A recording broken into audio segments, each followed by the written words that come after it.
Radio Tehran থেকে শুরু হচ্ছে বিশ্ব সংবাদ।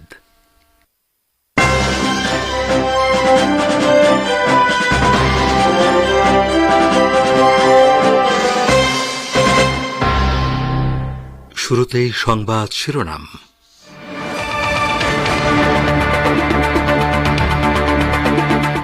ইরান সহ বিশ্বের বিভিন্ন দেশে পালিত হচ্ছে পবিত্র আশুরা, চলছে শোকের মাতম।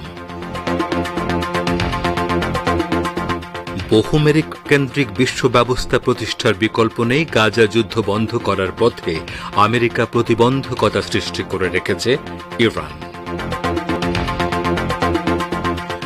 কোটা সংস্কার আন্দোলনের ঘটনায় বাংলাদেশে এখন পর্যন্ত ৫ জন নিহত, আহত ১.৫ শতাধিক।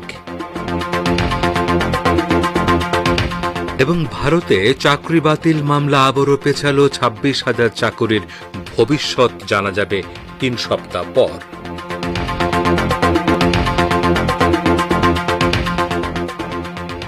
আসসালামু আলাইকুম। এতক্ষণ গুরুত্বপূর্ণ সংবাদ শিরোনাম শুনলেন। এবারে বিস্তারিত বিশ্ব সংবাদে আপনাদের স্বাগত জানাচ্ছি। আমি গাজী আব্দুর রশিদ। ইসলামী প্রজাতন্ত্র ইরান সহ বিশ্বের বিভিন্ন দেশে আজ শোকাবহ আশুরা পালিত হচ্ছে। প্রায় ১৪০০ বছর আগের আজকের দিনে ইরাকের কারবালায় বিশ্বনবী হজরত মুহাম্মদ সাল্লাল্লাহু আলাইহি ওয়াসাল্লামের প্রাণপ্রিয় দৌহিত্র ইমাম হুসাইন আলাইহিস সালাম ও তার ৭২ জন সঙ্গী সাথী সত্য ও ন্যায় প্রতিষ্ঠার সংগ্রামে নিজেদের জীবন উৎসর্গ করেছিলেন। অন্যায়ের কাছে মাথা নত না করার কারণেই সেদিন ইমাম হোসেন আলাইহিস সালাম পাপিষ্ঠ ইয়াজিদ বাহিনীর হাতে নির্মমভাবে শহীদ হন। এ কারণে ১০ মুহররম বিশ্ব মুসলিম উম্মার জন্য একটি বেদনাবিধুর দিন। ইমাম হোসেন আলাইহিস সালামের ভক্তরা আজ আমেরিকা, ইউরোপ, আফ্রিকা এবং দক্ষিণ এশিয়ার বিভিন্ন দেশে শোক র্যালি, আলোচনা সভা ও সেমিনার করেছেন।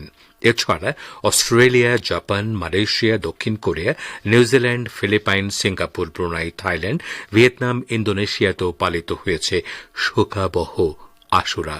ঐতিহাসিক এই দিনে সড়কের পাশে ও খোলা স্থানে সমবেত মানুষের সামনে কান্না জড়িত কণ্ঠে কারবালার ঘটনা বর্ণনা করা হয়। কারবালার বিভিন্ন ঘটনা বর্ণনা করতে করতে বর্ণনাকারী যেমন কাঁদেন, তেমনি উপস্থিত জনতাও কান্না করেন ও বুক চাপড়ান। শোকাবহ আশুরা উপলক্ষে আমেরিকার মুসলমানরা নিউ ইয়র্ক সিটির ম্যানহাটনে ইমাম হুসাইন দিবস পালন করে কারবালার শহীদদের প্রতি ভালোবাসা ও সহমর্মিতা প্রকাশ করেছেন। পাসটোরে জানিয়েছে, মার্কিন যুক্তরাষ্ট্র, বিশেষ করে নিউ ইয়র্কে বসবাসরত শিয়া মুসলমানরা আশুরার অন্যান্য শোকানুষ্ঠান পালনের পাশাপাশি কারবালা ও ইমাম হুসাইন আলাইহিস সালামের বিপ্লবী আদর্শ প্রচারের জন্য মুহররমের প্রথম রোববার ইমাম হুসাইন দিবস পালন করেন। দিনটি উপলক্ষে নিউ ইয়র্কের ম্যানহাটন এলাকার সুউচ্চ ভবনগুলোতে ইয়া হুসেন লেখা পতাকা ওড়ানো হয়। গাজা উপত্যকার নিরীহ ফিলিস্তিনি জনগণের উপর ইহুদিবাদী ইসরায়েলের চলমান গণহত্যার জন্য সরাসরি মার্কিন যুক্তরাষ্ট্রকে দায়ী করেছেন ইরানের অন্তর্বর্তী পররাষ্ট্রমন্ত্রী আলী বাকেরি কানি। তিনি বলেছেন, একমাত্র বহু মেরু কেন্দ্রিক বিশ্ব ব্যবস্থা বিশ্বে শান্তি ও স্থিতিশীলতা প্রতিষ্ঠা করতে পারে। জাতিসংঘ নিরাপত্তা পরিষদের দুটি গুরুত্বপূর্ণ আলোচনায় অংশ নিতে বাকেরি কানি সোমবার রাতে নিউ ইয়র্কে পৌঁছে এ মন্তব্য করেন। মঙ্গলবার ও বুধবার যথাক্রমে বহু মেরু কেন্দ্রিকতা ও ফিলিস্তিন বিষয়ে ওই দুটি আলোচনা অনুষ্ঠিত হবে। বহু মেরু কেন্দ্রিক বিশ্ব ব্যবস্থার গুরুত্ব তুলে ধরে ইরানের পররাষ্ট্রমন্ত্রী বলেন, এক মেরু কেন্দ্রিক মার্কিন বিশ্ব ব্যবস্থা শুধু যে বিশ্বে শান্তি, নিরাপত্তা, স্থিতিশীলতা প্রতিষ্ঠা করতে পারেনি তাই নয়, সেই সঙ্গে গুরুত্বপূর্ণ আন্তর্জাতিক ইস্যুগুলো চরম অচল অবস্থার মুখে পড়েছে। আলী বাকেরি কানি বলেন, গাজার চলমান গণহত্যা বন্ধ করার পথে আমেরিকা চরম প্রতিবন্ধকতা সৃষ্টি করে রেখেছে। বহু মেরুকেন্দ্রিক বিশ্ব ব্যবস্থা প্রতিষ্ঠাকে এ অবস্থার উত্তরণের একমাত্র উপায় বলে মন্তব্য করেন তিনি। রাশিয়ার ইউক্রেন বিরোধী যুদ্ধে ইরান সামরিক সহযোগিতা করছে এই অজুহাত তুলে তেহরানের বিরুদ্ধে নিষেধাজ্ঞার মেয়াদ বাড়িয়েছে ইউরোপীয় ইউনিয়ন বা ইইউ। এক প্রেস রিলিজে ইউরোপীয় কাউন্সিল 2025 সালের 27 জুলাই পর্যন্ত ইরান বিরোধী নিষেধাজ্ঞার মেয়াদ বাড়িয়েছে। ইউরোপীয় কাউন্সিলের প্রেস রিলিজে দাবি করা হয়েছে, ইরান পশ্চিম এশিয়া এবং লোহিত সাগর অঞ্চলের সশস্ত্র গোষ্ঠীগুলোকে সামরিক সহযোগিতা দিচ্ছে। এতে আরও বলা হয়, ইরানের বিরুদ্ধে নিষেধাজ্ঞার মেয়াদ বছর বছর নবায়ন করা হবে। আপাতত ইরানের 12 ব্যক্তি ও 9টি প্রতিষ্ঠানের বিরুদ্ধে নিষেধাজ্ঞা কার্যকর রয়েছে। যাদের উপর নিষেধাজ্ঞার মেয়াদ বাড়ানো হয়েছে তাদের সম্পদ জব্দ করার পাশাপাশি তারা ইউরোপীয় ইউনিয়নভুক্ত দেশগুলো সফর করতে পারবেন না। রাশিয়াকে সমরাস্ত্র দেওয়ার অভিযোগ শুরু থেকেই কঠোর ভাষায় প্রত্যাখ্যান করে এসেছে ইরান। এদিকে ইউক্রেনের প্রতি পশ্চিমা সমরাস্ত্র যে ঢল নেমেছে সে ব্যাপারে পাশ্চাত্যকে আবারও সতর্ক করে দিয়েছে রাশিয়া। ইউক্রেন যুদ্ধের শুরু থেকে এ পর্যন্ত শুধুমাত্র আমেরিকা ইউক্রেনকে $5,140 কোটি অস্ত্র সরবরাহ করা হয়েছে। আপনার বিশেষ সংবাদ শুনছেন রেডিও তেহরান থেকে, আর প্রচারিত হচ্ছে বাংলাদেশ ও ভারতে শর্টে 25 মিটার ব্যান্ডে, এছাড়া বিশ্বজুড়ে ইন্টারনেট ও স্যাটেলাইটে। বাংলাদেশের ঢাকা, চট্টগ্রাম ও রংপুরে কোটা সংস্কার আন্দোলনকারীদের সঙ্গে ছাত্রলীগের নেতাকর্মীদের সংঘর্ষে এখন পর্যন্ত 5 জন নিহত ও 1.5 শতাধিক আহত হয়েছেন। আহতদের মধ্যে কয়েকজনের অবস্থা আশঙ্কাজনক। উত্তপ্ত পরিস্থিতিতে ঢাকা, চট্টগ্রাম, বগুড়া ও রাজশাহীতে বিজিবি মোতায়েন করা হয়েছে। আজ বিকেলে রাজধানীর মিরপুর রোডে ঢাকা কলেজের সামনে কোটা সংস্কারের দাবিতে আন্দোলনকারীদের সঙ্গে ছাত্রলীগ নেতাকর্মীদের সংঘর্ষে একজনের মৃত্যুর খবর দিয়েছে পুলিশ। তার পরিচয় এখনো পাওয়া যায়নি। চট্টগ্রামে কোটা সংস্কার দাবিতে আন্দোলনকারীদের সঙ্গে ছাত্রলীগের নেতাকর্মীদের সংঘর্ষে 3 জন নিহত হয়েছেন। পুলিশ সহ আহত হয়েছেন অন্তত 20 জন। আহত অবস্থায় চট্টগ্রাম মেডিকেল কলেজ হাসপাতালে আনা হলে চিকিৎসক তাদের মৃত ঘোষণা করেন। চলমান কোটা সংস্কার আন্দোলনের সংঘাত ছড়িয়ে পড়া ঢাকা, চট্টগ্রাম, বগুড়া ও রাজশাহীতে বিজিবি মোতায়েন করা হয়েছে। বর্ডার গার্ড বাংলাদেশের জনসংযোগ কর্মকর্তা শরীফুল ইসলাম মঙ্গলবার বিকেলে এ তথ্য জানান। পাকিস্তান সরকার সেদেশের সাবেক প্রধানমন্ত্রী ইমরান খানের নেতৃত্বাধীন তেহরিকে ইনসাফ পার্টিকে নিষিদ্ধ করার পরিকল্পনা করেছে বলে জানিয়েছেন তথ্যমন্ত্রী আতাউল্লাহ তালাল। পাক মন্ত্রিসভা ইমরান খানের বিরুদ্ধে নতুন করে রাষ্ট্রদ্রোহিতার অভিযোগ আনারও চেষ্টা করেছে। অবৈধভাবে বিয়ে করার মামলার বেকসুর খালাস পাওয়ার কয়েকদিনের মাথায় ইমরান খানের বিরুদ্ধে নতুন করে মামলা দায়েরের প্রস্তুতি নেওয়া হল। দুর্নীতির অভিযোগে বর্তমানে কারাভোগ করছেন ইমরান খান। ক্রিকেটার থেকে রাজনীতিতে আসা 71 বছর বয়সী সাবেক এই প্রধানমন্ত্রী 2022 সালের এপ্রিলে ক্ষমতাচ্যুত হন। তার বিরুদ্ধে আদালতের 100-এরও বেশি অভিযোগ আনা হয়েছে। ইমরান খান তার বিরুদ্ধে আনা অভিযোগ এবং তার সরকারের ক্ষমতাচ্যুতির জন্য পাশ্চাত্যকে দায়ী করছেন। পাকিস্তানের তথ্যমন্ত্রী তারার সোমবার ইসলামাবাদে বলেছেন, দেশের আইন ভঙ্গ করে তেহরিকে ইনসাফ বিদেশি সূত্র থেকে অর্থ গ্রহণ করেছে বলে নির্ভরযোগ্য প্রমাণ পাওয়া গেছে। ইমরান খানের ক্ষমতাচ্যুতি ও গ্রেপ্তারের পর দেশব্যাপী ব্যাপক সহিংসতা ছড়িয়ে দেওয়ার জন্যও তেহরিকে ইনসাফের বিরুদ্ধে অভিযোগ এনেছে। ভারতে এসএসসির প্রায় 26,000 চাকুরি বহাল থাকবে কিনা সে মামলা শুনানি আজও হল না সুপ্রিম কোর্টে। মঙ্গলবার সিদ্ধান্ত হল না সুপ্রিম কোর্টে। অন্য গুরুত্বপূর্ণ মামলা থাকায় চাকরি বাতিল মামলা শুনানি পিছিয়ে গেল। আগামী 2 সপ্তাহের মধ্যে সব পক্ষকে হলফনামা জমা দিতে বলা হয়েছে। তারপরে আদালত এ বিষয়ে পরবর্তী নির্দেশ দেবে। আজ সকালে প্রধান বিচারপতি ডিওয়াই চন্দ্রচূড়ের বেঞ্চে মামলাটি উঠলে প্রধান বিচারপতি জানান, তার বেঞ্চে আগে চাকরি বাতিল মামলার সঙ্গে যুক্ত 5 পক্ষ, রাজ্য, এসএসসি, সিবিআই, মূল মামলাকারী এবং যাদের চাকরি নিয়ে বিতর্ক তাদের সবার বক্তব্য শুনবে। এদিকে প্রাথমিক শিক্ষক নিয়োগের জন্য 2014 সালে টেট গঠন করা হয়। 2016 সালে সেই প্যানেল ধরে 42,000 নিয়োগ দেওয়া হয়। আর সেই নিয়োগকে চ্যালেঞ্জ করে কলকাতা হাইকোর্টে মামলা দায়ের করেন এক চাকুরি প্রার্থী। সেই মামলার জের ধরেই কলকাতা হাইকোর্টের প্রশ্নের মুখে পড়েছে প্রাথমিকের 42,000 চাকরির নিয়োগ প্রক্রিয়া।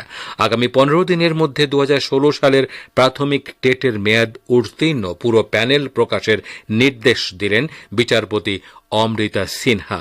মামলার পরবর্তী শুনানি হবে 30 জুলাই।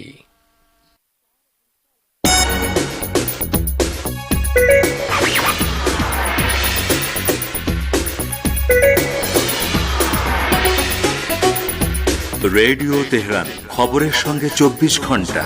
ভিজিট করুন আমাদের ওয়েবসাইট parstoday.ir/en।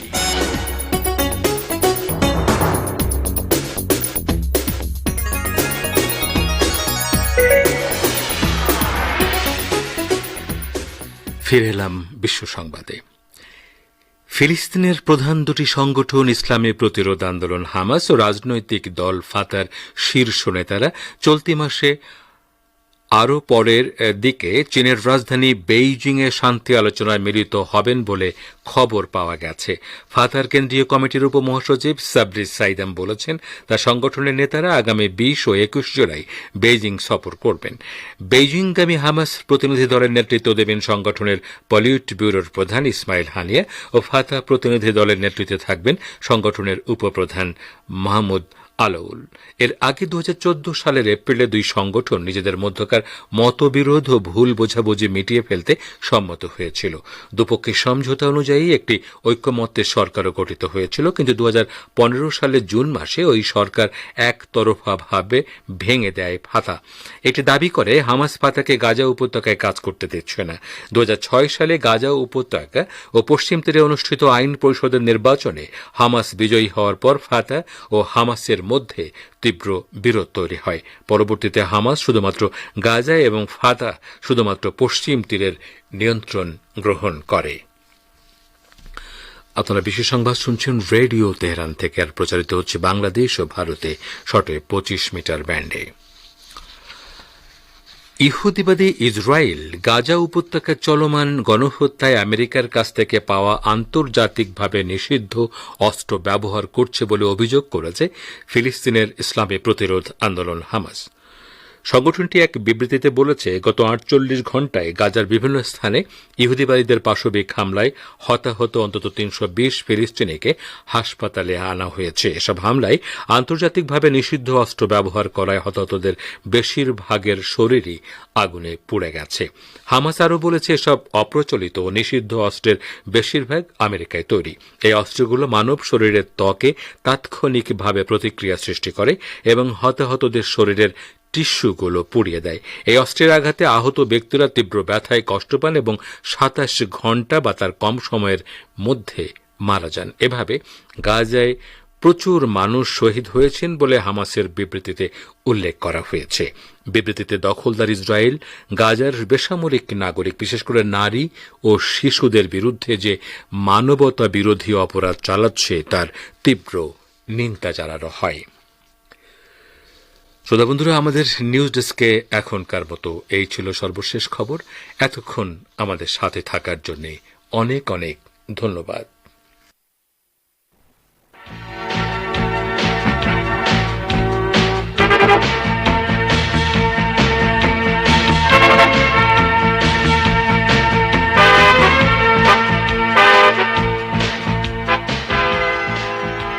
বিশ্ব সংবাদ শুনলেন রেডিও তেহরান থেকে। শ্রোতা বন্ধুরা, এবারে আমন্ত্রণ জানাচ্ছি সংবাদ ভাষ্যের অনুষ্ঠান দৃষ্টিপাতে। মিশরের বিশিষ্ট লেখক ও রাজনীতি বিশ্লেষক বলেছেন, ইরানের বিরুদ্ধে ইসরায়েলের সাবেক যুদ্ধমন্ত্রী যে হুমকি দিয়েছে তার অর্থ হল ইহুদিবাদীরা আত্মহত্যা করতে চাচ্ছে। হাসান বাদি বলেছেন, তারা তাদের পতন ঘনিয়ে এসেছে বলে অনুভব করছে। বিস্তারিত সংবাদ ভাষ্যটি শুনুন আশরাফুর রহমানের পরিবেশনায়। মিশরের বিশিষ্ট লেখক ও রাজনীতি বিশ্লেষক হাসান বাদি বলেছেন, ইরানের বিরুদ্ধে ইহুদিবাদীদের হুমকির অর্থ হল ইহুদিবাদী কর্মকর্তা আত্মহত্যার কথা ভেবেছে এবং অনুভব করছে যে তারা তাদের পতনের কাছাকাছি রয়েছে। ইরানের বিরুদ্ধে ইহুদিবাদী শাসক গোষ্ঠীর হুমকির সঠিক বিশ্লেষণ অত্যন্ত গুরুত্বপূর্ণ একটি বিষয়। পাস্টরের মতে, এই বিষয়ে হাসান বাদি ইসরায়েলের সাবেক যুদ্ধমন্ত্রী এভিক্টর লিবারম্যানের মন্তব্যের প্রতিক্রিয়া জানিয়েছেন। তিনি বলেছেন, ইহুদিবাদী ইসরায়েলের সাবেক যুদ্ধমন্ত্রী ইরানের বিরুদ্ধে যে প্রতিক্রিয়া দেখিয়েছেন তা থেকে মনে হয় ইহুদিবাদীরা গভীর সংকটে রয়েছে এবং আমেরিকা সহ নেটোর সমর্থন সত্ত্বেও তারা পতনের দ্বার প্রান্তে পৌঁছে গেছে। লিবারম্যান সম্প্রতি ইরানের উপর পারমাণবিক হামলার হুমকি দিয়েছে। হাসান বাদী আরো বলেন, ইরানের বিরুদ্ধে লিবারম্যানের ঐতিহাসিক বক্তব্যের অর্থ হল তেল আবিব ইরানকে ভয় পায়। সেই সাথে ইসরায়েলের অভ্যন্তরে ইরানের ক্ষেপণাস্ত্র হামলার পর থেকে প্রতিরোধ শক্তির ধারাবাহিক বিজয় নিয়ে তারা গভীরভাবে চিন্তিত। তিনি বলেন, এই ক্ষেপণাস্ত্র হামলায় ইহুদিবাদী শত্রুর দুটি বিমান ঘাঁটি ধ্বংস হয়ে যাওয়ার ঘটনায় তেল আবিবকে একটি কঠিন শিক্ষা দেওয়া হয়েছে। শিক্ষাটি হলো ইরান কিংবা প্রতিরোধ শক্তির আগুন নিয়ে খেলা করো না। ইহুদিবাদী ইসরায়েল এমন সময় ইরানকে হুমকি দিচ্ছে যখন এই সরকারের মিডিয়াগুলোই ইসরায়েলি সেনাবাহিনীতে জনবলের অভাব এবং তাদের সেনাদের মন মানসিক সমস্যার কথা স্বীকার করেছে।